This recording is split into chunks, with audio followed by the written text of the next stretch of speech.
Jadi kalau amalan Anda misalnya 50,001%, Masya Allah, maka Anda masuk ke dalam surga insya Allah. Lebih banyak amal baiknya. Tapi kalau amalan jelek Anda misalnya 50,001%, amal baiknya 49,99, masuk ke mana? Ke neraka. Walaupun cuma 0,01%. Yang jadi masalah sekarang 50%, amal baik 50, amal jelek 50. Masuk ke mana? Taib. Nah itu belum ke surga dan tidak ke neraka. Lihat kalimat saya, belum ke surga, tidak ke neraka. Disimpan di tempat yang tinggi, yang bisa teramati keduanya. Bisa melihat ke surga, bisa terdengar jerit neraka. Kalau lihat udah nggak kuat ke neraka. Terdengar jerit neraka. Ya, itu disebut dengan A'raf namanya, tempat tinggi yang bisa melihat keduanya. Disebut A'raf. Ya, makanya ada Quran surah Al-A'raf, Anda baca dari ayat 45-nya sampai dengan ayat ke-50-nya.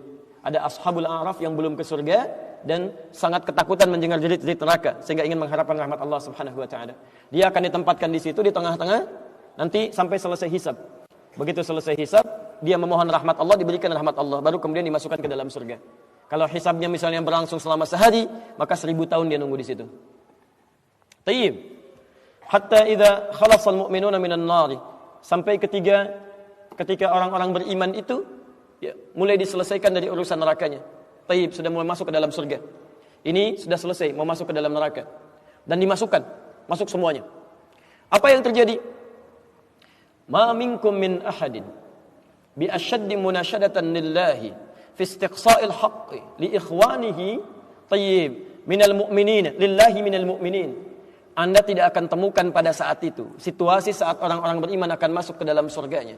Sementara yang neraka sudah dihukum di situ, sudah banyak yang dihukum, sudah macam-macam masuk.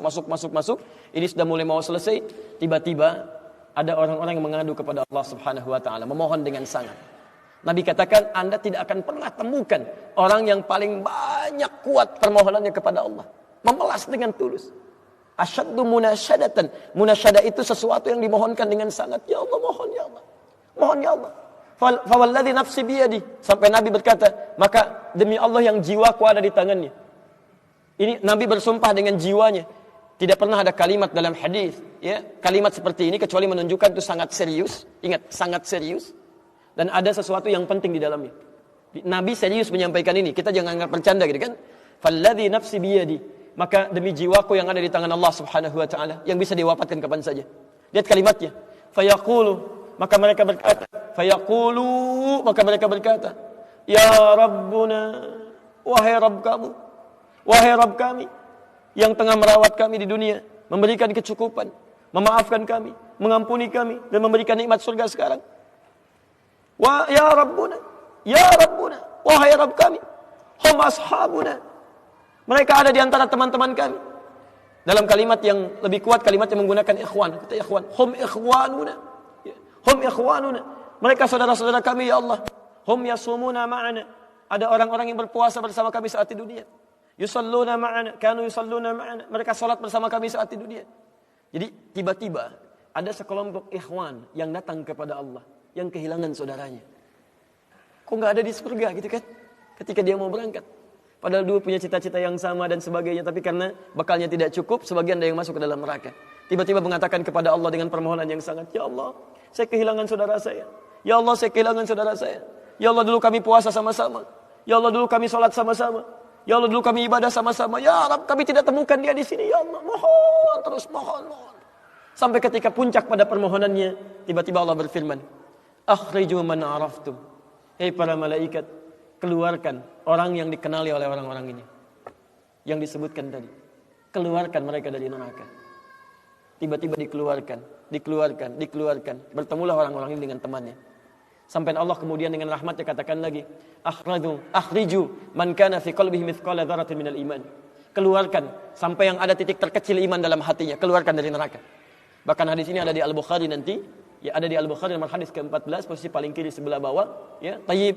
Sampai mereka kemudian dikeluarkan dalam keadaan gosong, sudah mulai terbakar habis dan dimasukkan ke dalam surga kemudian. Setelah selesai hisabnya di dalam nerakanya, dikeluarkan dari situ. Jadi ada orang-orang yang dengan syafaat temannya bisa keluar dari neraka, masuk ke dalam surga, ada yang sama sekali tidak membantu itu. Ya, dosa-dosa yang begitu besar tidak bisa keluar dan kekal dia di dalam neraka.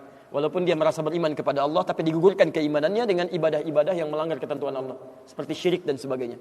Tapi poinnya adalah tiba-tiba ada segolongan teman yang memohon kepada Allah Subhanahu wa taala, "Ya Allah, kami puasa sama-sama, kami ibadah sama-sama, kami sholat sama-sama ya Allah. Cuman saya nggak temukan dia di sini." Itu indah. Nah, permohonan sesuatu untuk melengkapkan pada yang kurang disebut dengan syafa' namanya. Pelengkap yang kurang disebut dengan syafa'. Makanya di tarawih itu ada salat syafa'. Antum salat 11 rakaat, 2 rakaat penyempurnanya yang ke-10 disebut dengan syafa', 1 rakaat akhirnya disebut dengan witir. Ya, ada teman yang merasakan ada yang kurang nih ya Allah, begitu saya masuk. Teman saya nggak ikut, saya ingin dilengkapi dengan itu ya Allah. Tayyib, permohonan untuk menggenapkan sesuatu yang kurang dengan sifat yang sangat memohon luar biasa, maka kalimatnya dirubah dari syafa' menjadi ditambah tak di ujungnya dengan alif di tengahnya. Jadi syafa'ah, syafa'at. Ini syafa'atun.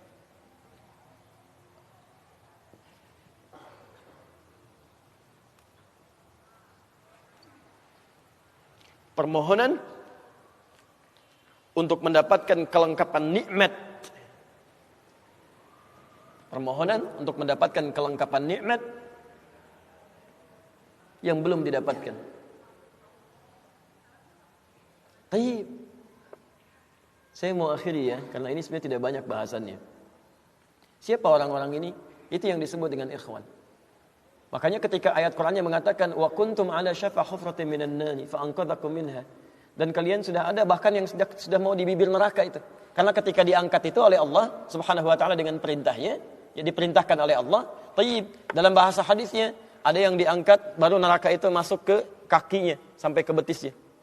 Ada yang sudah masuk sampai ke punggungnya. Ada yang sudah ke lehernya dan ada yang sudah tenggelam di dalamnya. Tayyib. Jadi ada yang baru di bibir neraka diangkat. Ada yang baru sudah mau masuk ke neraka diangkat, ada yang sudah tenggelam diangkat. Jadi macam-macam. Ya, fa asbahtum bi ni'mati ikhwana. Siapa yang bisa mengangkat itu semua? Di antaranya Allah berikan nikmat kepada Anda dengan dapatnya ikhwan-ikhwan dalam kehidupan. Cuma itu yang bisa menolong Anda di hari akhirat, teman-teman terbaik selain syafaat-syafaat yang lainnya. Ada orang mendekat kepada Al-Qur'an, ada orang sering bersalawat kepada Nabi, ada orang mendekat pada hukum-hukum Allah. Ada orang-orang yang belum bisa maksimal menunaikan itu semua, dia cari teman-teman yang soleh yang menunjukkan pada kebaikan-kebaikan. Bukankah sering Anda dapati seperti itu? Mungkin Anda bersahabat dengan teman yang tingkat ibadahnya jauh di atas Anda. Anda masih sibuk dengan urusan dunia, tapi masih menunaikan sholat, masih puasa. Tapi karena kesibukan dunia Anda, Masya Allah, kurang bekal ibadah Anda. Tapi beruntungnya Anda dengan punya teman yang soleh, berjamaah dengan imam yang soleh, puasa dengan dia, buka sama-sama, kadang sering ikut-ikut misalnya dalam ta'limnya, dalam macam-macamnya. Masya Allah. Maka tiba-tiba ketika Anda dikenal oleh dia, diingat oleh dia, di akhirat nanti tidak ditemukan Anda. Ya Allah, dia kawan saya ya Allah. Dia teman saya ya Allah. Dia saudara saya ya Allah. Kami pernah ta'lim sama-sama ya Allah. Kami pernah puasa sama-sama ya Allah. Kami pernah sholat berjamaah sama-sama ya Allah. Mohon jangan pisahkan ya Allah. Jangan pisahkan. Pertanyaan, sudahkah Anda punya teman seperti itu? Yang bisa menolong dalam kebaikan? Kalau belum temukan, cepat cari, mumpung masih hidup. Sebab kalau sudah kehidupan itu berakhir, tidak mudah untuk menemukannya. Maka pastikan di kantor Anda, teman Anda bisa membawa Anda ke surga. Pastikan di rumah Anda, pasangan hidup Anda adalah teman yang bisa membawa Anda ke surga. Pastikan di tempat kehidupan Anda, siapapun tetangga Anda, kerabat Anda, teman-teman sekolah anak Anda adalah teman yang bisa mengingatkan dan membantu Anda untuk mencari Anda bisa masuk ke dalam surga. Dan saya mohon pada Anda semuanya, tolong ingat ini ya, baik-baik. Kalau nanti di akhirat Anda tidak temukan saya di surga, tolong ingatkan kepada Allah, saya pernah ada di sini. Saya pernah ada di sini. Tolong ingatkan. Kalau antum di akhirat nanti tidak temukan saya di surga, tolong ingatkan. Ya Allah, mohon ya Allah, Adi Hidayat pernah mengajar saya dan mengingatkan saya di sini.